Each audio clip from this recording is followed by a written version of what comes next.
It's insane. Or brilliant. All right then, mate. Here we are to talk about a film near and dear to my little black heart. Frankenstein's Army, from the distant year 2013. An ambitious little film that you might never have heard of had I not gone and tried you into watching it. No, you're right. I would never have watched this. I would never even have given it a try. Did we really have to start with this one? Oh, come on, mate. It wasn't so bad. You dragged me kicking and screaming into this. I was planning on starting with a different one, but you didn't even want to give that one a try. You didn't even want to sit through the opening. We turned it on and you were not about to subject me to watching whatever that was. That guy's voice was unbearable, and you know it. I'd come to this project with many of the same assumptions that you have. If you want to talk about low quality, I have to say, that might be as low as it gets. Oh, come on, mate. I didn't think a voice alone would drive you away from a movie, give you such a visceral reaction. And why wouldn't it? That man needed better equipment, something to fix whatever that was. That's as you say, mate. But really, I didn't have a problem. I think it's on you. Just something you ought to deal with. Like hell it is. I don't know how you could sit through that boring asshole talk for even a minute. Meeting him was another road sign on my travel into a surreal world. I like the film, but since you couldn't even stomach it, we had to go with a backup. Frankenstein's Army. It's pathetic. That opening it does not lend a good initial impression. From whatever else you might say about the movie, my initial impression is that it's a pathetic film. So you're telling me that, what, you didn't like it? No, I didn't. Just go back to whatever you were going to say. What even was I about to say? No, this is good. I like it.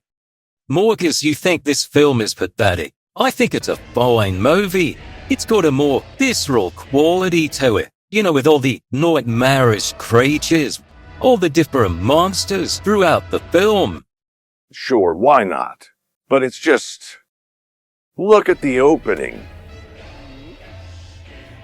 Yes, the opening may be the least of my concerns, but it sets a tone. It looks bad as the initial impression.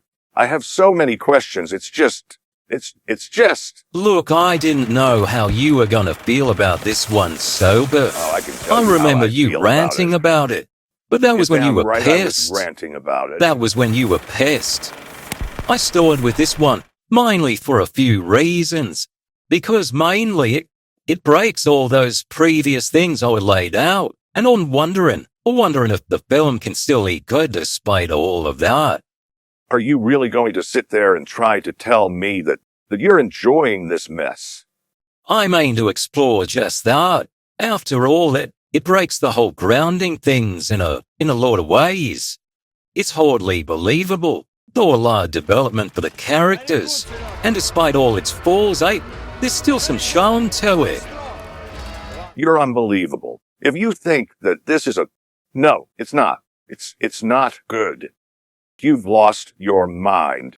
I mean, just look at it. Right from the start, there are fundamental flaws in its execution. It's like someone had an idea without a second thought, ignoring the glaring issues with their idea, just going ahead with it into this thing. Long live Maserland and long live the Varistan. And I think that's one hell of an opinion for the opening. I like it. I suppose we'll have to just address those mechanical issues then when we get to them. But first... Mechanical issues? This is at the very foundation of the film. You can't ignore this kind of break from reality.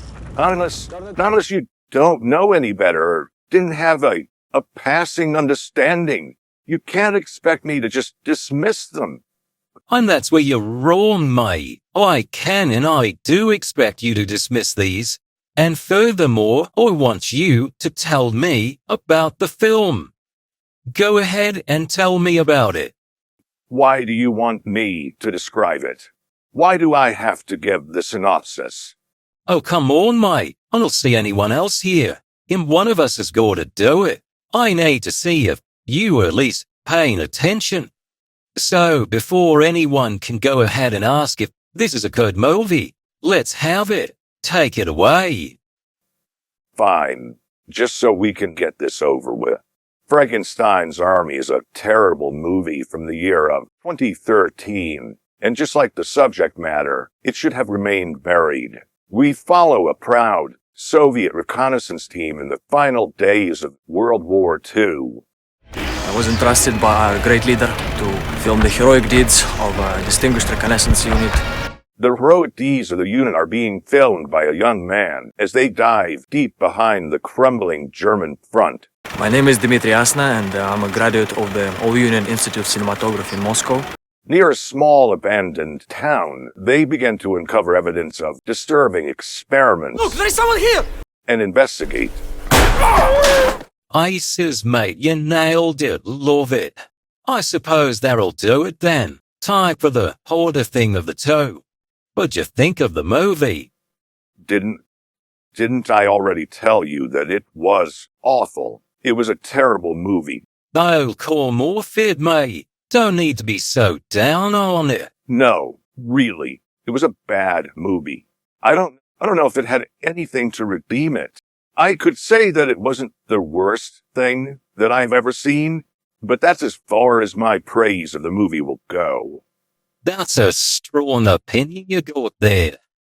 What? Are you going to tell me you actually liked this movie? Yeah, it's an alright film. Really? It's not a lot of things, but I enjoy chucking it on, giving it a watch. You know me. It's one of my biggest regrets in Oh, life. hey, stop it, mate. I'm just saying. I understand how you'd hate it, but I just don't see anything so wrong about it. Nothing to get bent out of shape on. That doesn't make it I'm a good. simple man. I sit myself down with a bucket of popcorn. It doesn't make it good. And I'm easy enough to please. The very first thing we say the audience sees is the movie violating a tried and true principle of show, don't tell. My name is Dmitry Asna, graduate of the All-Union Institute of Cinematography in Moscow. It starts off delivering exposition to us. I was entrusted by our great leader, Joseph Vissarionovich Stalin, to... It's not even crucial information. Oh, like our films never stored it out with exposition, setting the stage. It's not necessary. It doesn't need to tell this to anyone at the very start. It's a detriment. And so it begins. A man just walking into the short, explaining who he is, what he's doing. Could go without that, sure. It might not need to be there, but we still learn who the cameraman is. I'm proud to be part of this mission. Long live Motherland and long live Tavarish Stalin. Are you going to tell me that we needed to know that he graduated from film school? For this movie, I don't think we need to know most of this. Most of it might have been discovered through the course of the film. It's not necessary. Not much of it changes our perception of the character. It might not be information that the audience needs immediately or not. The time period might easily be inferred. I'm proud to be part of this great patriotic war. We could simply infer the time period. All right, sure, maybe. We could get away with that. Maybe not. But the fact that we're foiling the exploits of a renowned reconnaissance unit could be learned later. Most of it is unnecessary. You won't fall in disagreement from me. It could very well be yanked right out of the film. No one would even notice. And nothing of value would be lost. We do learn that he is something of a patriot, to some extent that he believes in the motherland. Something. It gives a grounding of the character, doesn't it? Will we learn anything to contradict that later in the movie? Maybe we learn things that are unnecessary. For as short sequence as it is, it's incredibly boring. Just a flat, full-body shot of someone explaining to camera for 40 seconds or so. More could be done. Something more interesting. Yeah, I suppose he could be interviewing one of the other soldiers in the group. Can I ask you a few questions? For the folks back home in Russia. A little back and forth, maybe. Something as they walk across a field. Dimmy, you think you got some good shots today, huh? 40 seconds of nothing happening's not gonna kill you though, will it? It might have. I might not be alive anymore. I'm a spirit, the representation of your piss-poor life decisions. Oi, you leave my life out of it. It never did nothing to you, at least not I'm aware of.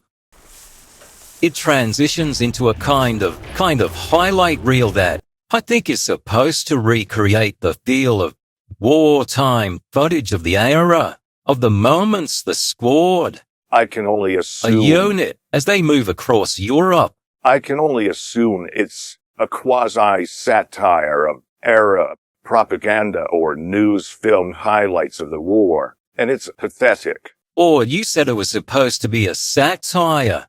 And for a couple of shorts, I'd agree with you. Like they're making a joke. Yes, I agree. It is a joke, but they're not funny. I'm not laughing with the film. I'm not laughing because they made a joke. I'm laughing because of what a joke the movie is presenting itself to be. It's funny for how pathetic it is. Oh, I think that might be kind of a low blow. I suppose it might be done in the effort to try to draw up some kind of comparison and some authenticity to what's supposedly occurring within the film. It's that kind of grounding I'm talking about. The excuse for everything that is happening or is supposed to be happening. Recording for history. Maybe to send back to Moscow, shown to the people, keep morale up. It's supposed to lend a credence to the whole affair. There's one part of the scene that really sticks out in my mind, and I know it's a joke. It's supposed to be funny, but they take it too far. That's short of, the two soldiers where they have their arms wrapped around that peasant woman, right? Yes, that one.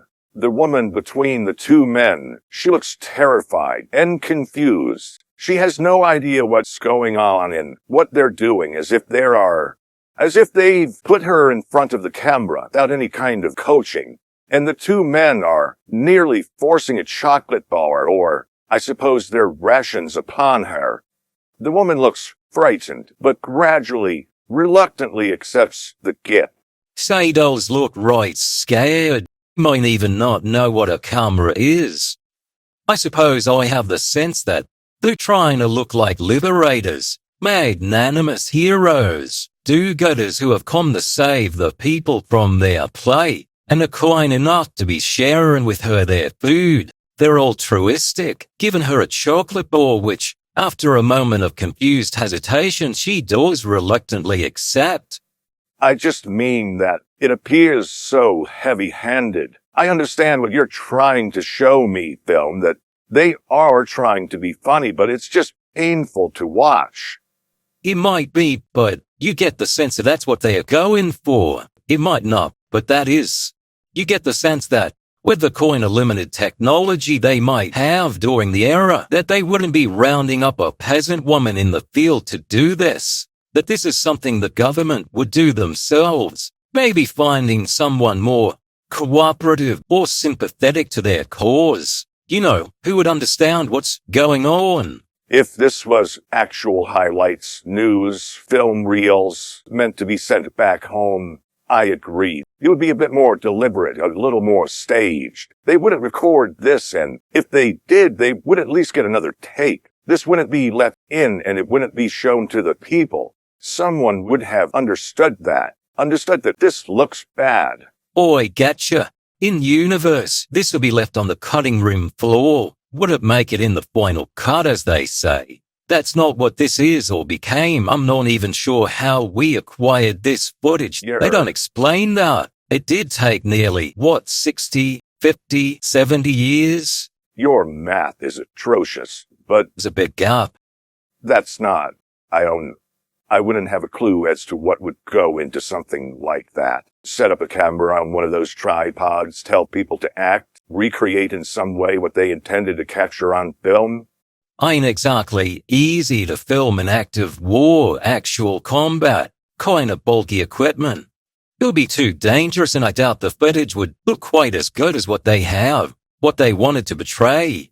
So instead of grounding us in the event, as you put it, for me, it does the exact opposite. They're making a scene and it's tearing me out of it, right out of the world the film is trying to present. This is the very start. I can't. Maybe it's just me. It wouldn't be the first time. I don't think the beginning of the movie is its strength. Those lie elsewhere. Not in the authenticity. They had an idea and the setting is appropriate. I do think some of the horror we witness, well, it's appropriately placed. The kind of stuff you hear about coming out of the time period, the kind of cruelty, the kind of thing science was going on in the name of research or advancement in science. It kind of adds a believability to this that's hard to replicate. What a cheery topic, then. The kind of things you hear about, the real-life horror. Yeah, the found footage aspect, it's a bit forced, but the kind of thing we see, it's footage aspect is surreal. It fits the kind of thing going on. They had an idea and they know a setting they could make it work in. So they just had to make it work. This complaint goes hand in hand with the opening. As you discover it, the problem, it's foundational. It's an existential complaint, a flaw with the execution of the idea and the telling of this story. It has to start here before you even get to the opening. I don't disagree with you. The problem is a hard one to ignore, but if you do, you probably enjoy the movie better. It's the camera. I'm telling you, this would have been so much better if it wasn't a found footage movie or it wasn't set in the era of World War II. You could take the setting and place it within a secret laboratory of some mad scientist doing things. You wouldn't lose much. Well, that's all just part of it now, isn't it, mate? There are simply too many instances in this movie where I was thinking to myself that the camera shouldn't be working like that. That they would need to be carrying around canisters, reels of film to document all of this.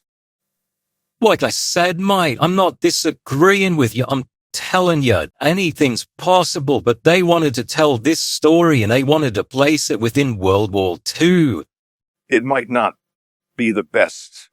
It's not exactly the most... Well, that's all just part of it now, isn't it, mate? We still got that real difficult question to answer. You might say that you didn't like the film. Hold yourself, I know you didn't. But I would say that I didn't mind the film, which... It's not exactly the most flattering compliment now, is it? To say I don't mind the movie, it might be perceived as an admission of poor quality. Might not be... Really?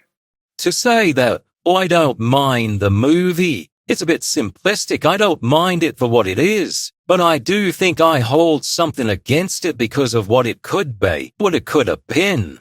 You don't say. I'm shocked. Flabbergasted. I don't usually hold something like that against the film.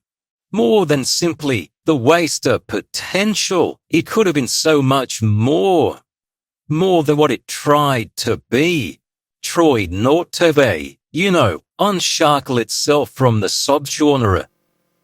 I don't know what are you trying to tell me right now? Really, I don't get it. What? The found footage, mate. It's the found footage. It's holding it back. The idea, the core concept, it's just, you know, they don't want to be what they are. If you're saying that they didn't want to be a found footage film, maybe I'll agree with you. It would have been better had they not been that. But they are that. So if you're saying it would be a better movie if it wasn't found footage, then yes, I'll agree with that. That's not what it's not what I'm saying, mate. I just, look, the film's short. The copy we got it's only about an hour, 20 minutes. That includes the credits. The film it's short, but you wouldn't consider it tight or concise. The story's, Spartan. How about that? The plot is basic even. The events unfold and you can be reductive about it.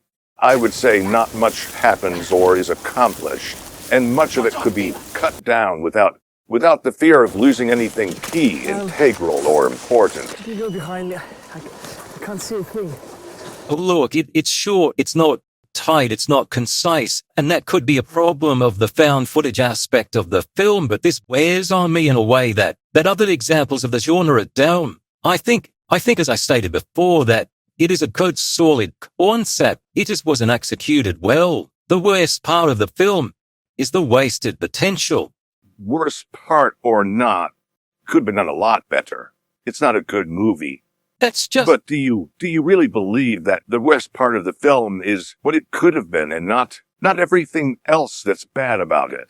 You all really ought to be elaborating on things. There's a lot I know you've got to say in that. There's a lot that's right around that skull of yours. You mind enlightening me what you want to start with? To begin, everything which could be the premise, it's underwhelming on the creatures and the special effects. The entire movie really lives or dies on these visual details. The characterization is sparse. There's very little to flesh out to anyone. No one has what you might consider an arc, and the plot is little more than an excuse as to why the characters are here and why these things are happening to them. That's a bit reductive. The characters go somewhere and some things happen to them. Say that about anything without going into detail. It meanders. The film squanders the time it has and nothing feels like it was accomplished. That is a byproduct of the lack of story. Like a story. It's a minimalist. Sure. Minimalist or not, it would be fine if there was something else to carry the movie, but the visuals and the creature design just are not enough. For the most part, the soldiers wander through fields and forests on their way to empty, abandoned buildings, or inside of what might be factories, warehouses. Films on walkabout, I know you hate that kind of thing. And I get what you're saying. It isn't rarely till the last 20 or so minutes that really opens up on the creatures. Really just lets out a lot of them. They show up and then... Oh, they show up all right. Most of them are occupied with busy work, hard labor. They're drones, office workers employed in the day-to-day grind. They're imposing the frightening. Any moment they might lash out and attack them. Seen it happen before, previously in the film by that point. And yet, I'm not scared. I'm not frightened in the slightest. It's simply not scary. I'm not afraid of them or of something happening. That last 20 minutes should be terrifying. It really should be, but it's nothing. Nothing more than a circus attraction. A man wandering through a zoo, catching a glimpse of supposedly wild animals, locked safely behind glass or metal cages. They can't get to him. It's nothing. Oh, Cole Morford, mate. The cameraman, the man with the camera, the point of view of the guy we're going along with. On this little adventure, he's wandering around the tunnels, the corridors, infested with these creatures. What a joke. They might not Really? They might not snag them, but if they do lash out, they try. They're as surprised by... At any moment, they could seize upon him. They don't do much more than leer at him. They stop in their activity, surprised by his presence. They might even lunge at or lumber towards him, but it doesn't feel like anything more than a perfunctory attempt. They're just too shocked. Like you're making dinner and someone's wandered into the house. You don't know who they are and you're caught for a moment, like a deer in headlights. I don't know about any of that, mate. You might say they're going through the motions. Like a husband and wife have lost the thrill of their marriage. No passion. I don't know, I might not agree. Dimitri is just Dimitri appears as if a hooligan, a ruffian, an urgent child running through the halls, and these creatures just turn to tell him to slow down before they disappear, never to be seen again. There's no passion in them. It's an empty, hollow gesture. I can't imagine anyone finding this appealing, excited or thrilled by it. Look, that's the issue of the cameraman now, isn't it? He's got to make it through in a way. He's got to document everything you're seeing. Somehow the footage has got to make it back. You know what I'm talking about. Don't look at me like that. It's an important grounding aspect for the film, the entire premise of your argument. I'm not saying it violates it. Not immediately. You know, they can't exactly just grab them. It might end the film. Let's talk about the camera then. This cameraman is running around in what? 1944, maybe 1945? They're saying they're within Germany. They give coordinates. Our position is 5117, 28 north by 1322 4 east. Some mining village in the middle of nowhere. It places them about Riesa, south of Berlin, northwest of Dresden. There's a little bit of snow on the ground. Perhaps late October, early spring. We hear bombing in the end of the film. You better inform Mother. I wish I could. We can assume that that's the Allied bombardment of the area. So, late 44, early 45. You might say that. They all sleeping around on the ground outside. Very little coverage in that. But what's your point? My point is that we have passed from the era of the silent film, with sound being incorporated within movies. Films with synchronized sound. Oh, that's it. You want to talk about the camera then. We get to see a few glimpses of it. What's being used to record everything that's happening? It happens a few times. Nice view of the equipment. I'm aware it's addressed several times. We all know that. You know that. It's a weird camera. Is that a microphone? Are you recording sound? I've never seen a camera like this before. There's several times to excuse what we're seeing. Someone even makes a comment about how it has a microphone and states that they've never seen a camera quite so advanced. Don't be giving nothing away. We can assume in some way that the equipment being used is cutting edge of what the Soviets can acquire at the time, given the sensitive nature of the assignment. I was entrusted to film the heroic deeds of a distinguished reconnaissance unit. Dmitri has access to something more advanced than would be typical to capture the events of the war, or when filming reenacted scenes for news or recordings, show the public back home. Lot of money got dumped into the war effort now, didn't it? Probably includes that. I won't dispute that. We have seen films from that era, such as with the Marines at, what was it, Tarawa? I don't know how. But it is certainly possible to record sound with a handheld camera during this time. With the Marines was recorded with the Bell and Howell IMO 35mm Cine camera, produced as early as 1925, I'm sorry. It had 3 lenses, so it could zoom and was either driven by a clockwork spring or could be hand-cranked. And it took 100 spools of film. That was enough to run it for 1 minute at a time while recording at a smooth as butter 24 frames per second. So, the quality is really top-notch. I don't know what you're getting at. You're saying that the film should have a cut at about every minute of filming. So what? They can only record for a minute at a time. The film really should have a cut at every minute of filming. Oh, I mean, if that's true or not, I'd still hand wave it away. I guess they did that too. It's not something I'm thinking about. Well, I guess someone here is. Damn right I'm thinking about that. We can see the small stature of the camera, and that there are 2 of them.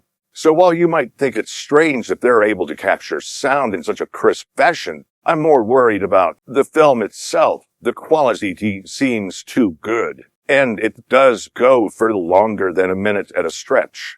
One of us might be worried about that. Not me. They're able to capture crisp sound, to have good quality film, and they even explain the sound. They do address that, and yes, it's The quality of the film is still suspect, and it does have much better sound recording than would be expected, not to mention the film quality. Look, mate, I can let it go. If not, otherwise you'd have a lot of background sound, large rooms, terrible reverb, garbled, muffled voices. It would never sound this clean. So what if everyone sounds like they've got a boom nearby just at a shot?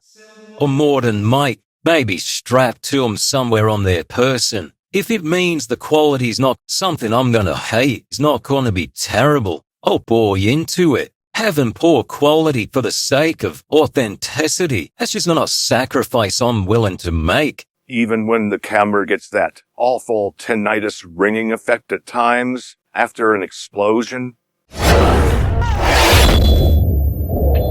Yeah, that's a step too far, mate. The film, the sound quality, it's a bit more than the air of what it might produce, but I'm fine with that. There's other examples of films that try to recreate that authenticity a bit more, recreate the quality of the era, and to me, it's just unpleasant. It's downright nasty.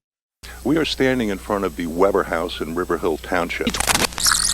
Come on down, Phil's Coffee Warehouse. We got floor rugs, bathroom rugs, shag rugs, oriental rugs. I appreciate it as a novelty, but I'm not exactly one to go see it. Give me crisp and clean footage, good sound, any day. Fine.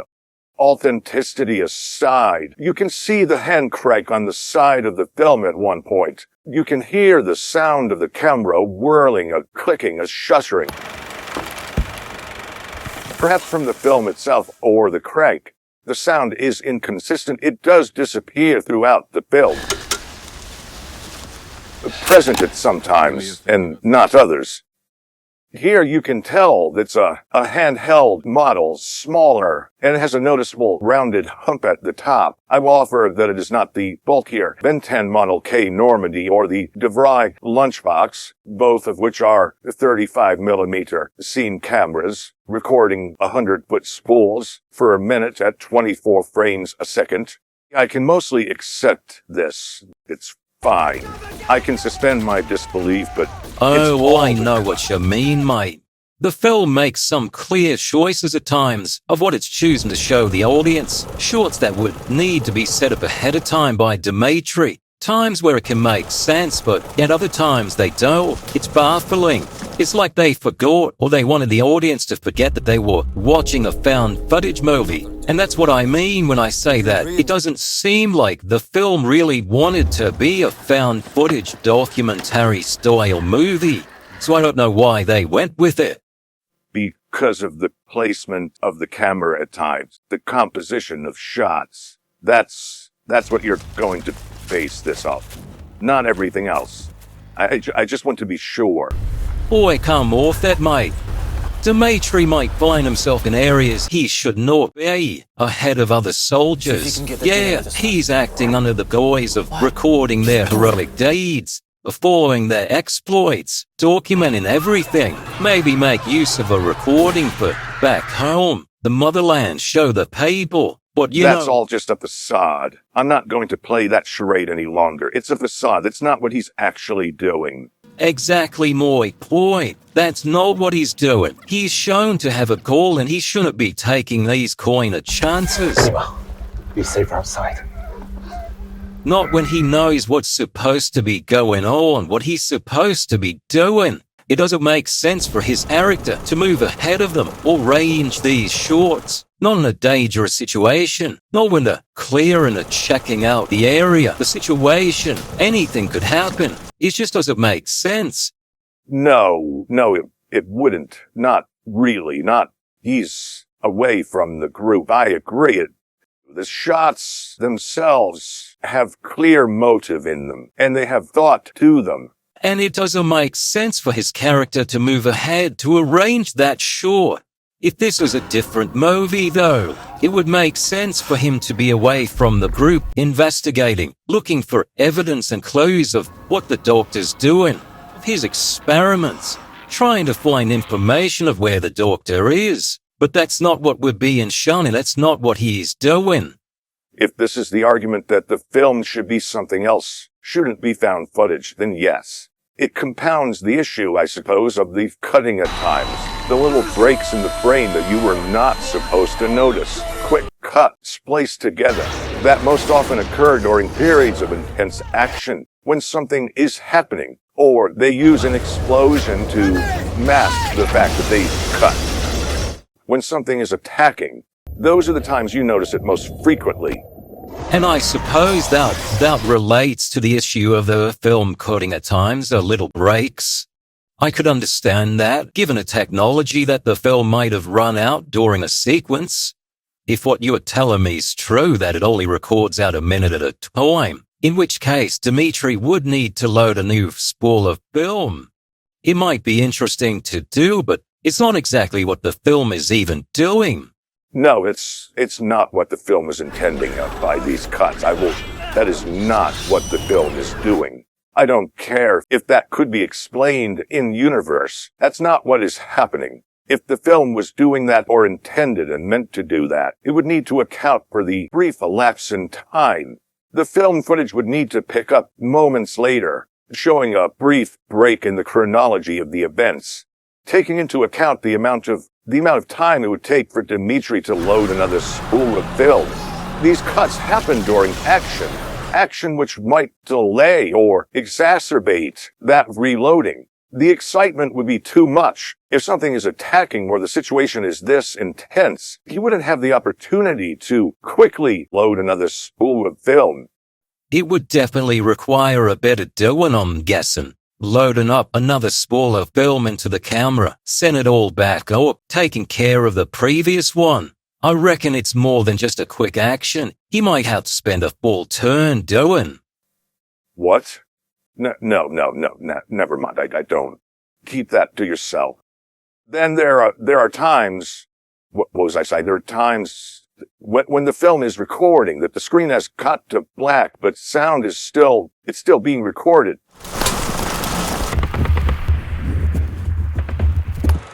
From my understanding, it shouldn't be happening. Sound is being recorded along the edge of the film spool.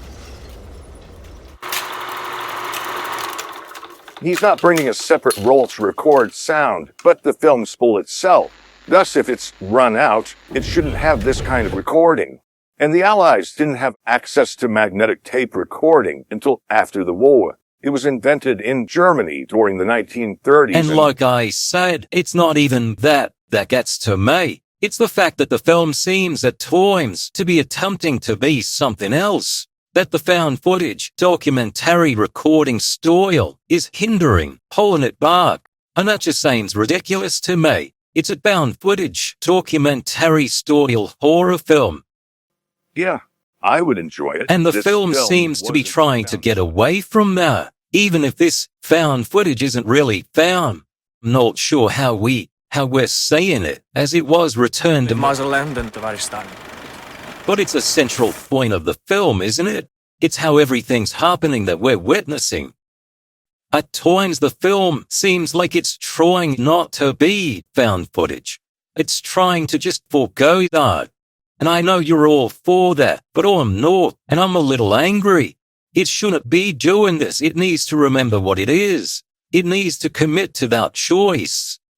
And I will agree with you. The found footage style is hampering to the film. Look, we all got our issues, mate. But the cinematography, the choices, the camera, that's just one of my big criticisms. And my worst criticism of the movie might be that it just isn't scary.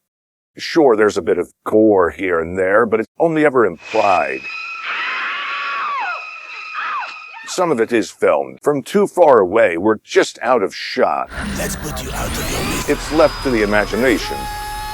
Yeah, and I would agree. But the creature design, the monsters of Dr. Frankenstein, they're the real focus, not exactly the core. And still Maybe. The creatures, while I think the designs can be interesting, are not enough to carry the film. Really, I actually just pity the creatures more than anything. So while I'm not scared, I'm not afraid of them, I am disturbed by them. The film, it's just not scary. Look, I agree with you. I'm not sure it's for the reasons that you're laying out. It is a flaw of the film that it just isn't scary. I'll say it. It's not scary. I find it interesting, in a way. A bit of a morbid curiosity. Could argue that it's not supposed to be scary or frightening, but it is a horror film, and my morbid curiosity is not the point. Morbid or not, it's just not frightening. For whatever reason, it's not. It's not scary. I don't know why. It's all just so pathetic. Honestly, the creatures are pathetic. Look, I'm not about to do a no start, but are you ever worried about what might happen to the characters? For whatever reason, do you care about what happens to anyone in the movie? I'm not even sure that there are any characters in the movie. That's a bit facetious. I'm not sure that any of them really constitute a character.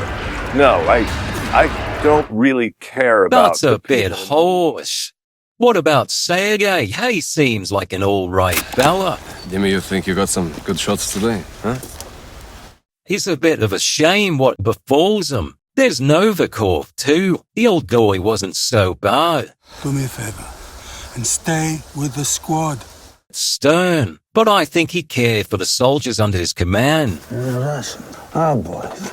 They need help. What more do you need to know? And even for the ones that weren't, seemed to care about people. None of your stupid games here, huh? It could be dangerous. Yes, sure, okay. I kind of liked Sergei and Novikov. There really wasn't much to them. They were just good guys, I suppose. Yeah. She is why I'm here. And that's my point. That's what I'm talking about. We've seen the soldiers get attacked. They die, they go down. Maybe one by one, they're pretty much getting pecked off. Starting with Novikov, then Boyvin and Alexei. We're soon left with just Dmitri, Sasha and Vasily. Sergei, too. Don't kill him yet. First, I want to know why. So we know that there is danger. We know that there is some lethality. Their mortality is in question. They're not invincible. There is a threat to these characters, and it's very real. But there's a disconnect between the danger they're in and the horror that the audience is supposed to feel. Sure, there is a lethality to the monsters. I'm not going to dispute that. You're right, Captain. Novikov is the first to go down, and it's a bit of a shock. Maybe, Ivan is injured a few minutes before his demise, but it's quickly followed by Alexei. I kind of liked him, but I didn't really care all that much when it happened. Exactly. You liked him, but you didn't know much about him, despite the fact that we just nearly spent 20 minutes with the squad by that point in the film. We should care about them at the very least. But we know nothing about them, not really. With having just spent 20 minutes, we don't know enough about them to care. Yes, and towards the end, the squad is split up. 3 of the remaining members, Sasha, who is Can't see a thing. quiet for the most part, so I know nothing about him. He's sort of the youngest of the group, maybe the most green. That was fucking useless. Vasily, who has been portrayed as an unlikable dick, just a real asshole, unrelenting in his behavior. Enough! So I don't like him. And Sergei, who I do kind of like. Sewing dead people together, giving them knives for hands. It's insane. He's been a good guy up until that point. Exactly. Those are the 3 people that we know most about. And they're just chucked off somewhere. I'm taking my men out of this now. Bye-bye. You too, boy. And the 3, they just up and leave, gone from the film for the next 20 or so minutes. They just sort of exit. Wait, Professor. Don't kill him yet. The 2 most strongly characterized individuals up until that point, gone. Before this exciting roll through the doctor's workshop, his laboratory, we're left with Dmitri. I'm sorry. I love you. And yes, from that point on, it is just Dmitri. Up until that point, he's just been kind of a dick to Sasha. at times. Sasha! Hurry up there! I need to use the other camera. He's been insulting him or barking orders. Be careful with it! See if you can get the generator started. Just do it! He doesn't care much about anyone or anything. And that's a major downside, mate. We don't know all that much about him, and the moments we have seen, they aren't really enough. Oh no, alright, that was a fucking great. Not to hate him, not to hope he fails, and not enough to see him succeed. But we don't hate him, not really. Sure, he deceived the squad. First, I want to know why. For what it's worth, he did deceive them, and they hate him for it, they do. But we just don't care enough about him to hate him, and at that point, it's kinda necessary. It might make those scenes a bit more interesting. Yes, his biggest character trait is that deception, and we do know about it by now. Read this document. I'm a full captain. I have a list of every man in this squad's family and loved ones. He deceived the squad, and he's on orders for Moscow. It's just, I agree with you, it's just not enough. No, it's not. Even if he's been a bit of an ass to Sorsha, it's not enough for us to hope he gets his comeuppance. It's not enough for us to care about any of these monsters getting hold of him. We've been seeing the movie from his point of view, but I don't sympathize with him. I'm not even complicit in his lies. And there have been a few other moments throughout where he does seem to empathize with the doctor. We stumbled upon a new Nazi weapon. Sewing dead people together. Brilliant. To say that the doctor for what he's doing is brilliant. You can debate whether it's enough or not. I will say that I don't care about him. And yes, I agree that is a big problem. It's the lack of characterization. We just don't care about anyone. Not just because there hasn't been enough development, but because of all the time that's being wasted. During that chase sequence through the doctor's labs, whatever you want to call it, the workshop, Dmitri has a moment to attempt to explain his side. Mom, Papa, I made a deal with the government. Promise to let you go in exchange for the doctor. He records what he wants to say to his parents, but he's really talking to the audience. And he should know that even if he does record this, under the circumstances, I don't believe his parents will ever actually see it. And we only have a vague understanding that the Soviets have his parents under some sort of threat of employed violence. Will they be in jail? Did they deserve what's happening to them? Or are they just under threat? It's nearly 60, maybe 70 minutes into the film. A little late to make us care in one way or the other. But now they're trying to explain away what we've just learned. But Dimitri's still a dick, and not enough for me to even care. And even with the explanation, it's not even explained all that well. It's still real vague. Dmitri is being forced to cooperate, to engage on this mission by Moscow. The film just doesn't explain most of it. It just says that he's doing it so that nothing really happens to them and that everyone's That's only if they don't return successful on their mission. If they don't return from their mission with some form of success, it's a threat, coercion to get him to cooperate. But we never find out what befalls any of their families. We don't even really know that they had families. No one's really said anything about that, except for Dmitri. Where are you from? Krakow, Poland. I escaped east when the Nazis invaded. We just know for sure what happens to all the squad, except for Sorsha, who does get some kind of reward for his efforts. Really a baffling decision, as I wouldn't call this mission a success. No developments from what information they learned here. They did not coerce the doctor into cooperating. Really, every one of the families and Sasha should be killed.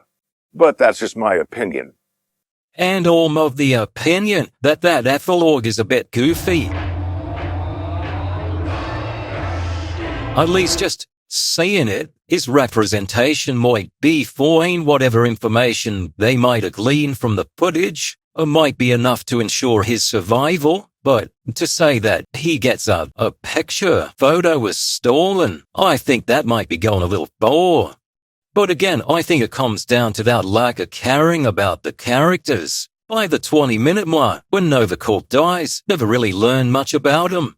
And there is that very, very brief scene with Sergei in the locket, where we learn that he's from Poland, in occupied country, boy, the Nazis, one of the first that they invaded. So we know he escaped from them and into Russia, but we don't know the extent of his involvement, how long he might have been fighting, how long it's been since he's been home. We don't know if he volunteered or was conscripted. We don't know if he's motivated to retake his homeland.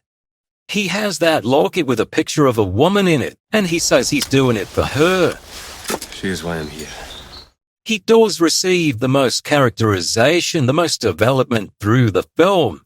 He's shown to be a good guy, to care about people, and he often comes into conflict with Vasily, who is almost a foil. He's been shown almost as much characterization, and that he's an asshole to everyone he's come into contact with. Yes, Vasily's characterized as a dick. Bye-bye, Jew boy. Sorry, I mean Captain Jew boy. And mostly, if only, to serve stronger characterization to Sergei. Both of those characters, I will agree, have the strongest characterization in the film, but it's almost non-existent. It's incredibly lackluster and weak. One is a good guy who cares about people, and the other is an asshole who doesn't care about others. We learn something about Sergei's background and almost nothing about Vasily's. And I think Sergei, he ought to have been the main character, really, not Dmitri. If this had been a normal film, he would have been the main character. There maybe not. But I guess next one up is Novikov. He's been shown to care. Dima, pack your stuff away. We won't wait for you. I want to say he's an old veteran, but we don't even know anything about his military service, his career, just that he's an old man and he's worried about the other soldiers involved. Sasha, you stay here and you guard the gear, huh? Even ones outside the chain of his command, he's shown more directly to care about Sasha and Dmitri. In a couple small moments here and there. He tells Sasha to stay back, he's worried about him, even if he's a bit gruff, little stern. There's some okay moments, and if there was more to it, it'll be great. But they're just little moments, and all the characterization is just really weak. No, it's not enough to carry the film. And then there are other people involved. There are 4 other people. Dmitri has the next most characterization. Then there is Ivan. We learn almost nothing about him. Be safe outside. Do not get in my way. The very least of all is Sasha and Alexei. Those characters might not even have lines. Why? I thought he was carrying the fucking thing. I can't remember if they have lines. Sasha at least has some moments where he can emote, he can express himself, his frustration, his confusion. But really, he just kind of exists in the film until the very, very end, the last minute or two. He takes up space. Alexei, for the most part, doesn't even get that. When he dies, it's when he dies, it's just a big, oh well. He's in the film, yes, but I really don't care. Get in my way. You might not ever know he's gone. He appears to be the marksman of the group, a scout of some kind. So they are successful in portraying that. He doesn't have much of a presence in the film, so I don't care when he dies. Yes, the film doesn't do nearly enough with any of them. Doesn't do anything with the characters, and that's a real shame. It could do more. It should do more. Or anything. No, I've seen films that don't have characters, and I want to say that it almost feels like the Blair Witch Project. Oh, that is an insult. That is horrible to say. How could you say that? I don't know which one is worse, this movie or the Blair Witch Project. Seriously, really? Yes. Seriously. You know exactly what's going on. I want to say this film at least has something happening, even if it's badly done. Look, mate, I hear what you're saying. Just hear me out. Both feature a group of people which on a nebulous goal. They're coming on a hike little adventure through the woods, and then things just kind of happen to them. I can't tell if you're being serious or not. I am. Sure, there are differences, but let me say there's two groups heading towards a nebulous goal. One film has a lot more wandering around in the woods than the other, but one of them also spends a bit more time on building an atmosphere, spending a bit more time with our characters. Yes, but one of the films gets the wandering through the woods part over and done with rather quickly. And that's exactly my point, mate. They get the wandering through the woods bit done over with. It spends almost no time with these characters. Vasily, Alexei, you flank it from the right and left. Ivan and I will divert attention. Getting to know them. It's rushing headlong towards action. The other one, it spends time developing people. I'm just tired, I'm hungry, I'm just fucking done, man. Yeah, nothing's really happening, but I feel as though I care infinitely more about the film. The people within the Blair Witch Project, I'm more worried about them, and less is happening to them than any of these people. You say they're rushing towards something happening, towards action and intensity. I want to say that they're rushing more towards shaking, unstable camera footage and pathetic creatures which they would describe as gruesome, and I would only agree with if I was being generous. Noted. What I mean is, neither has a very strong story. Not really. They both kind of just got an excuse for one. Are you really saying that as if that's a strong point, that that's a good thing? Because what I'm hearing is that it's boring and nothing is happening, and it's all a bit terrible. What I mean is that there's a reason for everything that's happening. There's a reason that these things are happening to the groups, to the people in the films. They got a reason. And maybe, just maybe, sometimes all you need is that reason. In the Blair Witch, the film really centers around the group getting to know them and the reactions to the things that are happening to them. They keep recording because that's all they got. She's still making movies, man. That's my point. That's all I fucking have left, okay? They start by going into the woods and then, well, they're trying to get back out of them. And a couple of characters do make some decisions that might have screwed them over later. But one is choosing to record because that's all she has. And here the events are happening and Dmitri is choosing a few moments that push the squad further into the situation, into danger. It's already a jammer. There's no Tiger Bear 303. So, they both have reasons. He's been ordered to take them there, and he doesn't really have a choice in that matter. At least if we believe that he cares for his family more than his own life. And they take the time to establish his betrayal a few times ahead of it, before the big reveal of his deception. You're an educated man, Dean. What do you think is going on here? I am not sure. Like when they discover that Nazi soldier in the beginning has been augmented. He doesn't tell the squad about it. What's going on? Nothing is going on.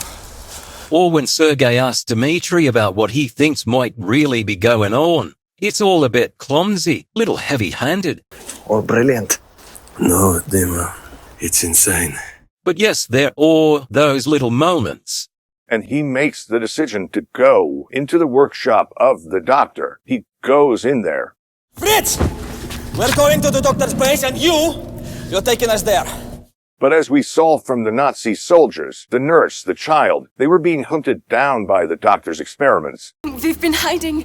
Everyone else was killed. We must hide before they come looking. And even when Vasily, Sasha, and Sergei do turn on Dmitri to try to escape, they are still caught. Fuck you! You don't see that, however. And a shame, that one. The story is still happening to them. Their choices might have got them caught up in the events, but the story is still just happening to them, and it's beyond their control in some way. There's a fucking witch and she keeps leaving shit outside your door. There's no one here to help you. The plot is threadbare. It's a pretense. One is trying to document the urban legend of a witch. The other's trying to record and uncover evidence of a mad doctor and his experiments. The investigation just isn't there. It's not enough to keep the story interesting. It's definitely light on the story. Exactly. But I would say that about both of them.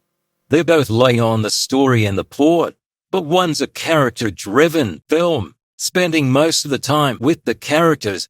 I see why you like this video camera so much. It's not quite reality. The other is a creature-driven feature, where these monstrosities, they're the main focus. It's all the film really has. It's laid on ideas, and it's focusing on these weird abominations. And I think that's a mistake. The other one was made with less money, and it made infinitely more. Maybe not for the reasons I'm saying it did, but I do think The Blair Witch is a stronger film because it was forced to focus. Or maybe not forced, but it focused on what it had, and what it could deliver was characters, even if they were just on walkabout. All right, so you wouldn't describe the film as being character-driven. Fine. It's light on character, and it's light on story. So what? Because that's just it. It's a horror film focusing on these creatures. But we're not horrified because they don't really pose a threat to anything we care about. They're menacing maybe, they're imposing, they're dangerous, but they can't threaten anything we care about because we don't care about anything in the film, because they haven't bothered to characterize anyone. But it does have the visuals. That's what it's got going for it. You saw some of the creatures. If they don't have anything else, they certainly have creatures. And some of them look downright goofy. Yes, I won't disagree there. The film is sold entirely on the premise of these ghoulish monstrosities. It lives and dies on whether or not the monsters can live up to that expectation. The movie seems to be made around the idea of these shambling abominations. Yeah, exactly what I'm saying. The movie's entirely focused on these creatures, and maybe at times they can look all right. Are they grotesque? Maybe, sure. Some of them are more disturbing than others, but that's it. What do you want me to say? I already said they were pathetic. They are not scary. They are not horrifying. They may be visually disturbing, but they are still pathetic abominations, and I'm not afraid of them. I just feel bad. I'm not sure that's the kind of feeling you wish to invoke in this film, to make me just feel kind of bad. And they don't look that great either. They may look bad, but they don't look good. Not really technically sound, not really, maybe their makeup isn't professionally done, their costumes aren't that detailed. Honestly, I would have rather have seen the cardboard box robots from Power Rangers, coys and goofy costumes slogging it out. That's at least a bit more exciting than this. Was that an auction? We could have watched something like that. If that was an auction, you made me watch this instead. Hold on, that's not what I'm saying, okay? I know you love that, but keep it in your trousers. For the most part, they're just too disconnected from human, both visually and what they're threatening. Fuck you! Here they are! I don't care about them. I think the most effective horror, and really is a bit more shocking than anything, is when the abomination kills Novikor. What are you? And then, I'm not really sure, maybe there's that reanimated Oivan. Those are two mums that are a bit more human. Yes, you see Novikor being empathetic and trying to spare the creature its misery because, like us, he too finds them pathetic and disturbing. So he wants to end its life in a very empathetic, caring manner, and it gets him killed. There is the after effects, seeing what should be his intestines, I suppose, scattered about. I'm not going anywhere. The horror is most effective in seeing his death. And then there is Ivan's reanimation. We may not have seen that coming. I don't know when the doctor had time to do it.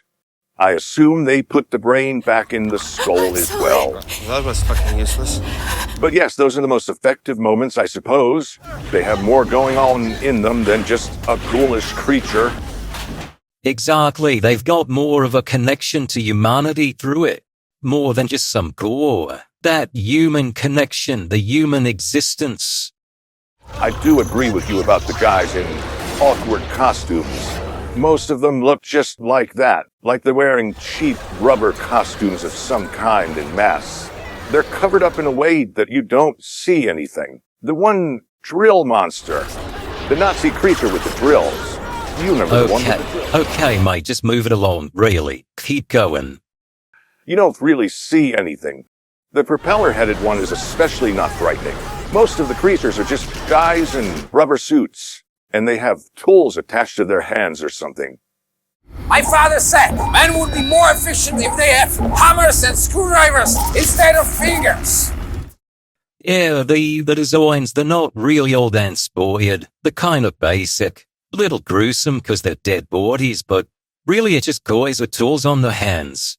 Though, I suppose Ivan had what looked like baby arms and maybe legs grafted onto his chest. I thought he suffered a traumatic brain injury. Why was that happening to him? I don't have the slightest idea of why that would happen. But really, the core isn't even really there. The effects are just not that well designed, not that developed. Not in the way that the monsters are disappointing, but they're just not much to talk about. They all there and I do try to make something visually appealing, grotesque with some prosthetics.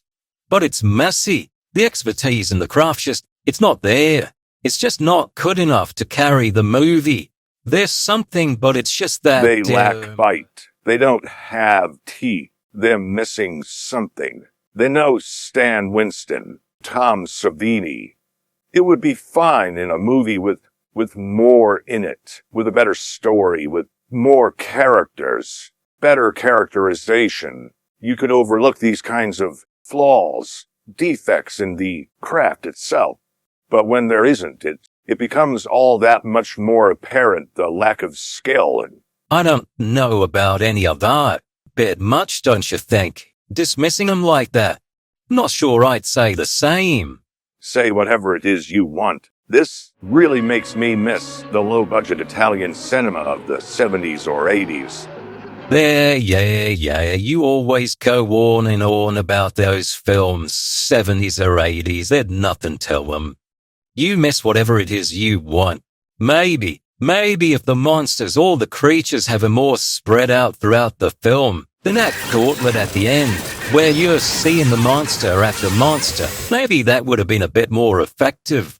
What are you talking about? If the creatures were more spread out, were we watching the same film? They were spread out. It wasn't as if they just suddenly appeared at the end. I don't mean to say that. I don't think I do. I think maybe that there just wasn't enough intrigue to all of it. No mystery, no investigation. I don't know, like it was all just dropped into our lap. No work or effort had to go into uncovering any of this. They all just stumbled onto it. You say maybe if it was spread out more. I don't think that could even happen. I mean, the pacing could have been better.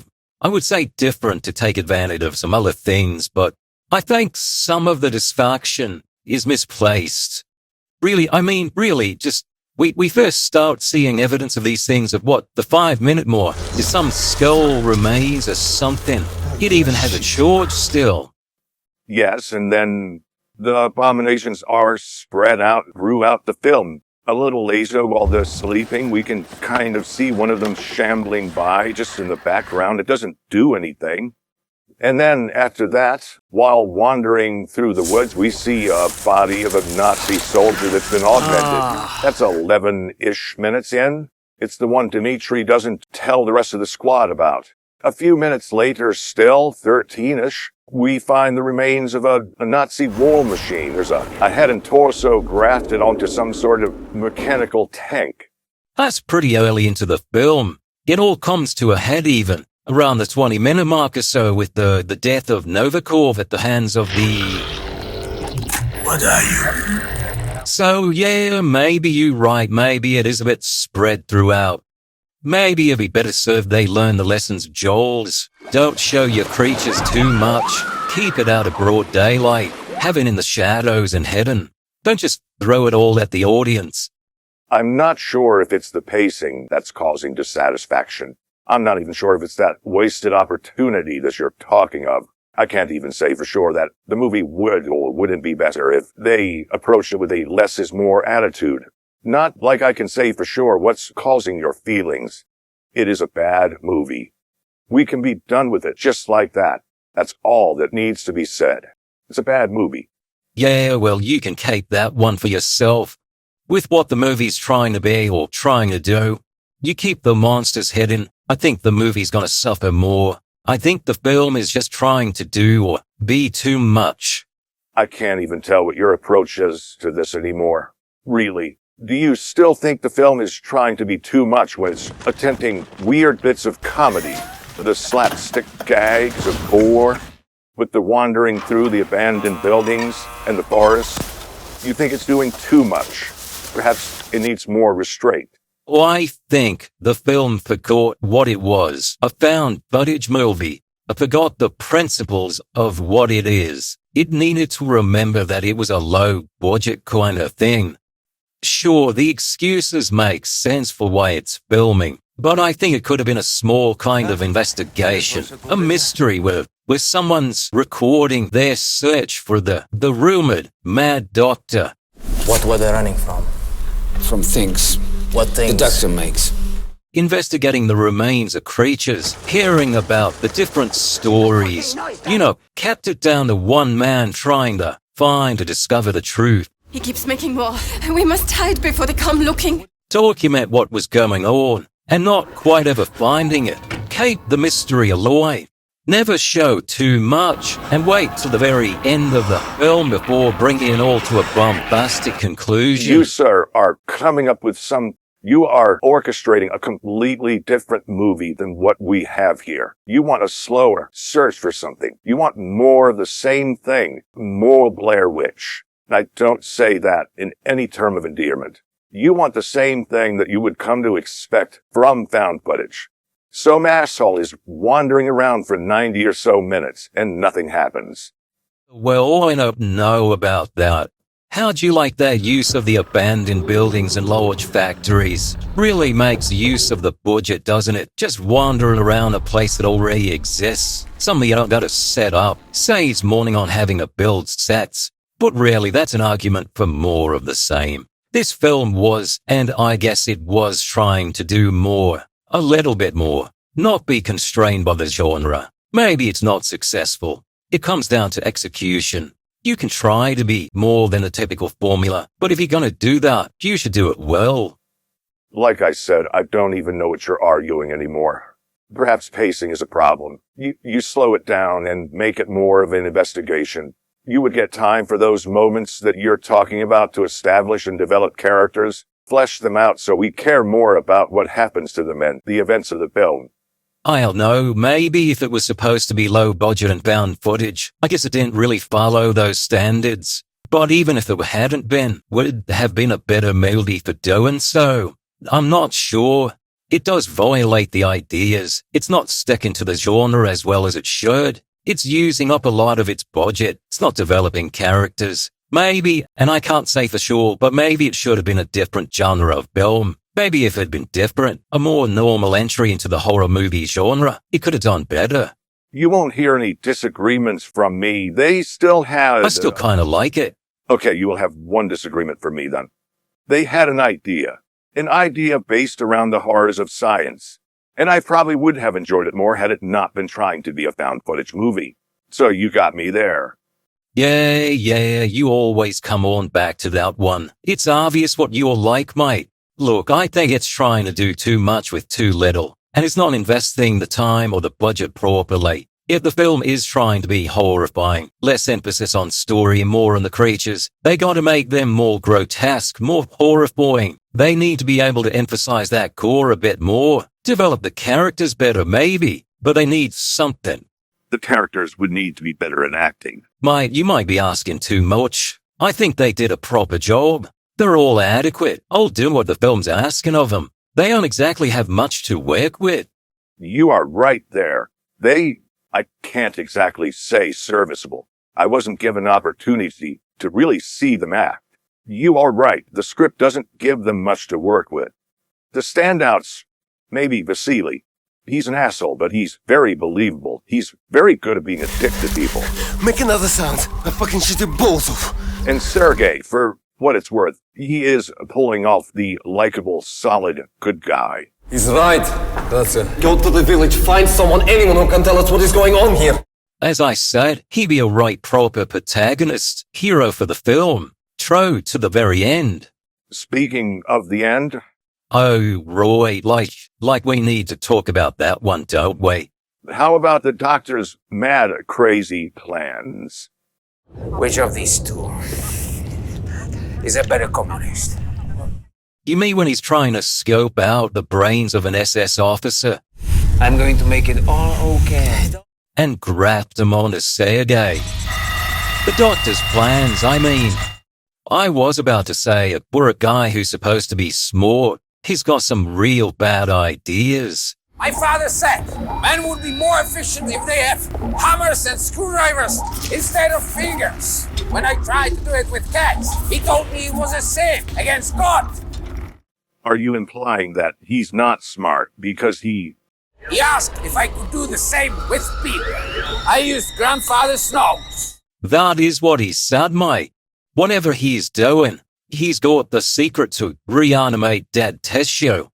He needed thunderstorms, but now I can do it with a generator. Doesn't matter where he got it from, but that he could do it. And by the way, he can't. The fresher specimens, the better. I mean, he appears to be able to graft things onto human flesh and to stop the rejection of those foreign materials. And if I can use flesh that is still alive, I can perform miracles. But it's also supposedly dead flesh. He has to wait till after the body expires and he reanimates it with what looks to be just electricity. The patient is no longer breathing. Now for the final step. Go figure, all that's necessary to reanimate a body is electricity. If he did anything more than that, it wasn't shown, and that his grandfather needed thunderstorms, but he needed a generator. All that's necessary to reanimate a body is electricity, though he does make reference to the fact that the fresher the specimen, the more likelihood of success. Each one is still alive. They even need to eat. Perhaps he just can't overcome brain death, that 9 to 10 minute limit on life after death in the brain stem. Brain can only survive an additional 6 to 12 minutes until brain death brings about an irreversible conclusion. Yeah, so he can't overcome brain death, at least not unaware of. What he is able to do is take apart two brains and stitch them together. As you can see, the two halves of the brain have been grafted together. Implications of severing the corpus callosum aside, we don't actually know if it works. Sergei comes back, but he's not shown to be capable of more than maybe basic motor functions and aggression. His one eye is also white, so his eye is blind, I guess. That aside, if he did need to wait for his subjects to expire before any of this would work, he does mention that they're not mindless automatons or puppets. They're undead in a sense, but he's partially revived them. They are... I feed them with the same eintop I gave you. Stop right there. I want you to stop you right there because the film has confused the whole subject for me. You see, he says that they're not mindless puppets in response to Dmitri asking about how he controls them. Can you explain how you automatons receive and follow orders and... They're not machines or puppets. Each one is still alive. They even need to eat. He becomes irate and says that they're not machines or puppets, like the toys my father built. But later he says, after he's gone, not dead mind you, just after he's left, that they'll go crazy without him. I'm afraid after I go, my soldiers may become a bit crazy. And when he's killed, but spoilers, he does die, we can see one start to short circuit in the background. In the subjects, I assume are going crazy in a way.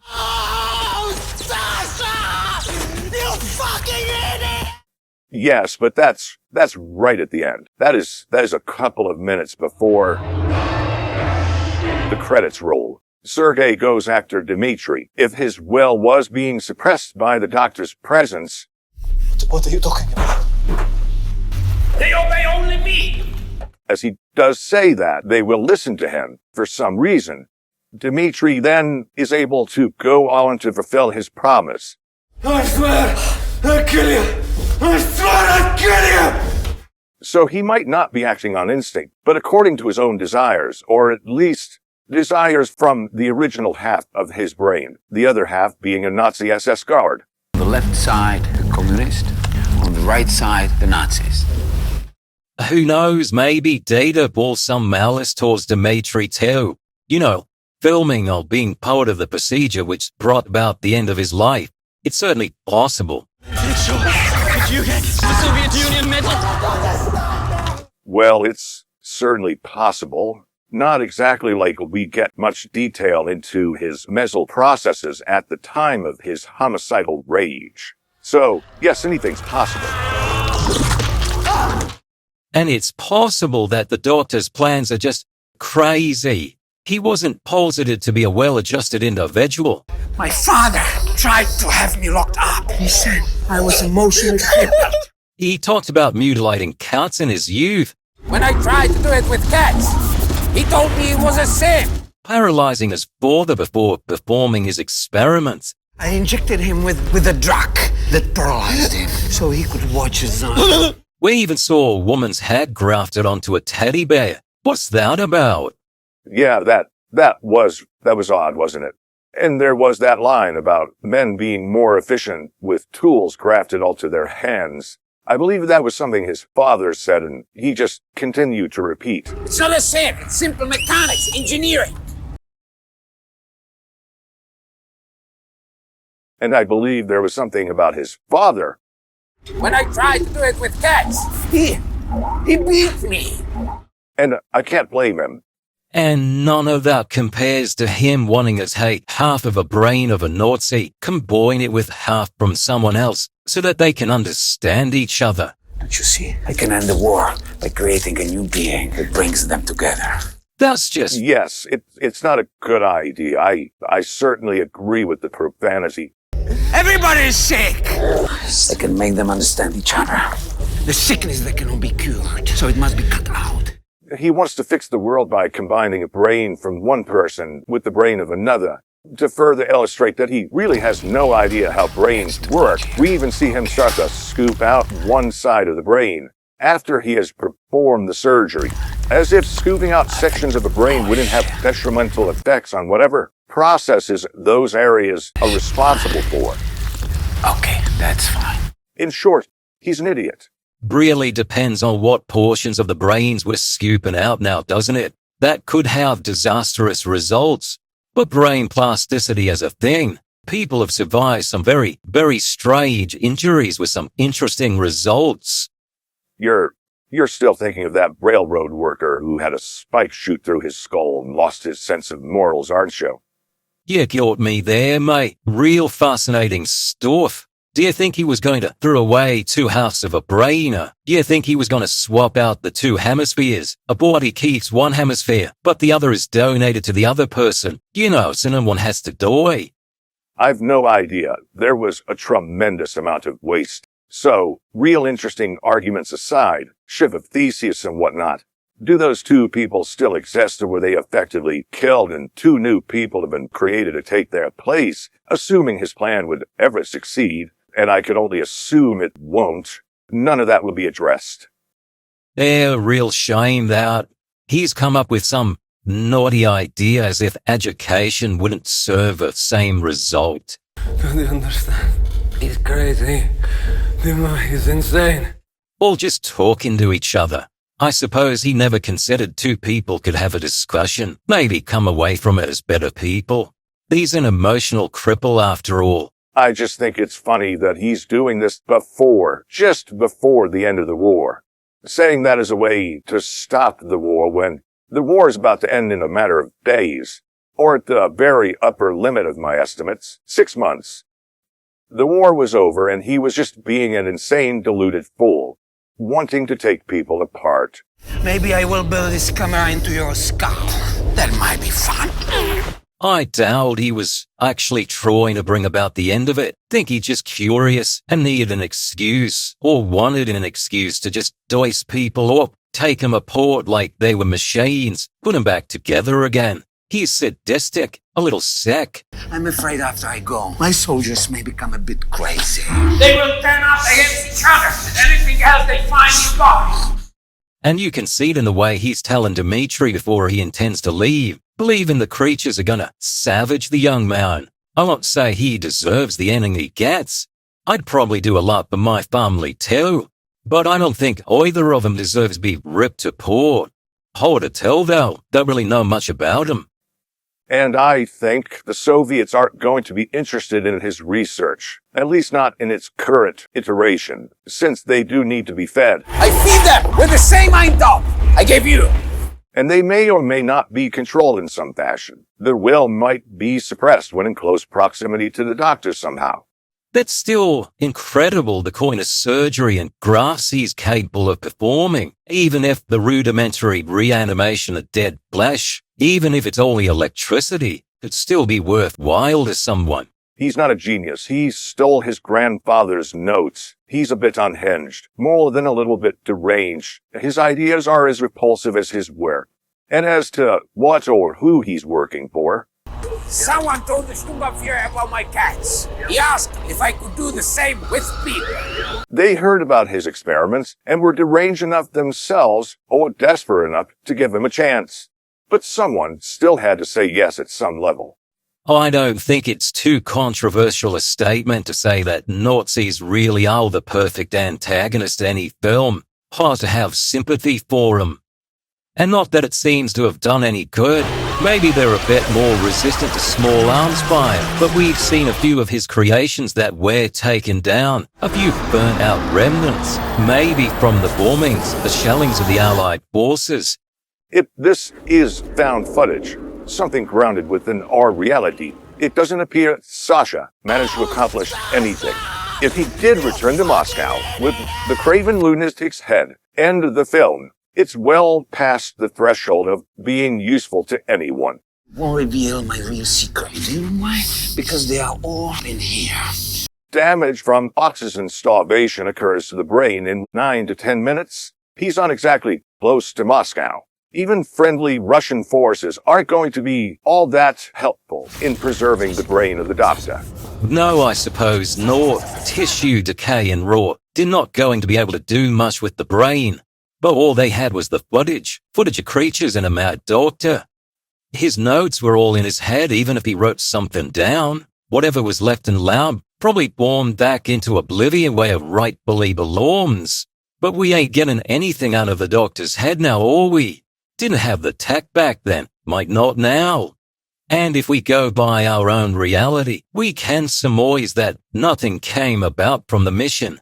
Maybe they had enough to make some kind of jump start to a program, but that's all it would be. Sasha got a medal for his bravery, but that may have been all that came about of it. A brief theoric victory, hollow, a little medal put on his chest, and an opportunity for a ridiculous photo. Well, least if Sasha did succeed, he got his medal, and everyone's families, they're all right, I guess. Might have been spared. Yes, if Dmitri was telling the truth, their families might have been spared. We won't ever see for sure. It was his primary concern. Maybe Dmitri will be glad about that. Well, that aside, he was probably angry that he was being left to die. I was only trying to help my mother!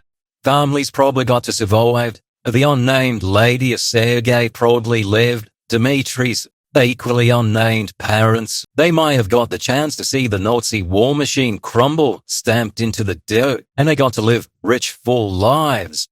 So happy endings all round. Yes, I suppose that will be as happy an ending as possible. Just like Shakespeare's comedies, ends in marriage. I'm sure someone Not all that fine. I'm sure someone will be upset about what you just said, but it ain't gonna be me. I still suppose I'll do, steady as she goes and all that. Not the worst found footage film. Could be a rough little gem if you like the genre. It forgets what a found footage film can excel at. Leaves it all in the pursuit of some break of the formula. I still like it. I won't recommend it. I'd save it for enthusiasts of the genre. Go in with tempered expectations. I enjoy it. It's fun. Get some popcorn in ya. Maybe a slab or two. Don't listen to Barry. He's fucking drunk. He doesn't know what he's talking about. I don't think he's Oi, I've not even cracked into a Slav yet. Night's still young and I've a feeling we'll need it with where we're going. What? No, we're done, aren't we? We watched your stupid movie. We're done. Oh, not even close, mate. We are haste more to chuck on, just you wait. No, you can't be serious. Cover psych, mate. Worst we gotta do.